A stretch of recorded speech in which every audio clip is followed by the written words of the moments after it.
Howdy. Again. Wrapping up the work year for me. 2 more days, but last Monday video of my work year. Although I'll still be putting out 2 more videos this year, but I'll be on vacation for them. So that's nice. That is very nice. So I'll put them out. They might be short if you were watching last year. If you've stuck it out through the whole year, congratulations. Your reward is in the process of just having done that. So well done. Anyway, though, yeah, I'm excited. Winding down for the holiday. I have a kind of impromptu habit. Impromptu, as if it's last minute. Unintended habit now. I've taken about 2.5 weeks off at the end of every year. Just to reset. My work year gets a little bit slower. My experience, people don't go to therapy as much right around the holiday. People take time off. It's a very consistent time of year for multiple people to be celebrating and resting and relaxing. So it just makes sense, and it makes sense for me to disconnect more and to log off from work. So I'm working tomorrow and Wednesday, and then I'm off. I get back late morning, early afternoon, Monday, January 5th to work. So a lot of time off. I'll officially log off Wednesday at about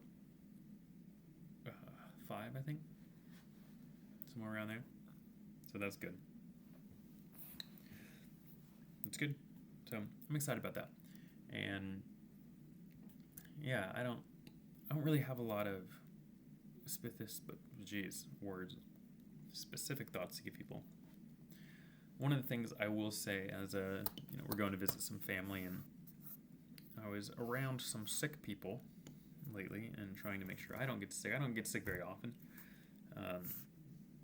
But when I'm concerned about getting sick or I'm feeling some symptoms, I kind of have a personal routine that I do to nip it in the butt, and it works like 95% of the time. So I'm on that right now. But one of the benefits of that type of routine for me is actually that I just feel better. Like, a lot of it is just doing normal stuff. So that's not the point of this video, but I can break that down. I know I've talked before about the importance of just doing the fundamentals well, and just focusing on the fundamentals and doing the basics well. We underestimate that a lot. And I think people try to stretch what counts as the basics, and the way that I notice that the most is when I'm at risk of getting sick. And I just double down on preventative recovery, so to speak. And so what that looks like for me for an illness is sleep's a big one. So I will just make sleep super important. I'll tell myself there's really nothing that needs to happen except me going to bed. I'll usually sleep in. 9 times out of 10, I'll exercise. But that can be minimal. So if I'm like sick, I don't do a ton of weightlifting. But so for instance, today what I've been doing is I got a lot of sleep, slept in appropriately. I went for a treadmill walk specifically. I love outdoor walking, but the treadmill walk is a little bit more taxing on me in a good way because I set the pace. Did a 35-minute walk. On the treadmill, I drink electrolytes, 3 rounds of it a day. I just fill like this up or something similar with 3 total servings throughout the day, or more than what I'm normally doing. So right now I'm doing 2 a day already, so I just up it to 3. I'm increasing vitamin C. Depending, I might increase vitamin D, which I probably will for a couple days. I just do everything on my personal supplement health list. So if it's possible, I might be skipping. I don't. So everything that I know to take care of myself. I drink my body weight in water every day that I'm recovering. I will do cayenne tea. So that is essentially just boiled water with cayenne pepper in it. And I will do herbal tea with honey. And I think that's the main thing I'll do. I'll usually take like 2 hot showers a day too. just to steam myself out, maybe relax like my lymph nodes a little bit and just get some steam going through my system. I wash my hands more than normal. I probably do a little bit more laundry just to make sure nothing's dirty. I wipe stuff down more. And I think that's most of my approach to... I might brush my teeth more. I just do like all my normal stuff, but a little bit more, plus adding a couple things. And now, say that, I'm not saying if you go home and try that now you're going to not get sick anymore. I'm already someone who almost never gets sick. And often when I catch something, I'm asymptomatic, and I don't show that I'm sick. But this approach is really helpful for me, and it makes me feel good throughout the day, too. If I have sleep issues, so when I lay down, if I'm not out within like a half hour, I'll just take NyQuil, which I know a lot of people say don't do that. You definitely shouldn't do all the time because you're going to mess up your liver and your blood. But sparingly, I think personally, not a medical opinion at all. Personally, I'll do that sporadically, no problem. So, and that's not the same as sleeping. Knocking yourself out is not the same as sleeping. So anyone who goes to bed, if you use alcohol to get drunk and fall asleep, you're not sleeping. Your hippocampus is shutting down, and that's not the same thing. So that is not the same as restful sleep. So for me, it's just like thoughts are racing, or I'm a little bit uncomfortable and can't fall asleep. The NyQuil will help me fall asleep. It kind of knocks me out, and then I enter into sleep. But if you're just doing stuff fully to knock out, that's not the same as sleeping. So drinking yourself to sleep is always a bad idea, every time. So just doing a lot of the basic stuff, and then I'll veer away from a lot of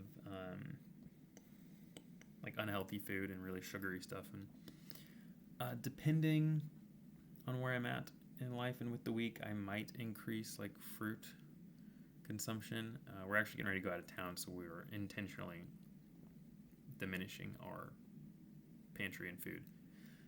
So I probably won't have a lot of fruit. I might have some when I get home, or grab a banana on the way out or something, but on the way out of my office. But we'll see. So, not a ton of extra that I do, but it works. It's just increasing a lot of fundamental stuff, a lot of basic stuff. I try to reduce stress, so anything on my to-do list that does not need done, I don't do it. And usually my protocol, I don't do more than 2 to 3 days. So even though certain things, like, you might not show symptoms for a couple days or a couple weeks, it's just usually for me only a 2 or 3 day process that I do what I'm talking about, and that's it. And then, so it might mean, I don't get as much work or other stuff done. I have to catch back up a little bit. Totally fine.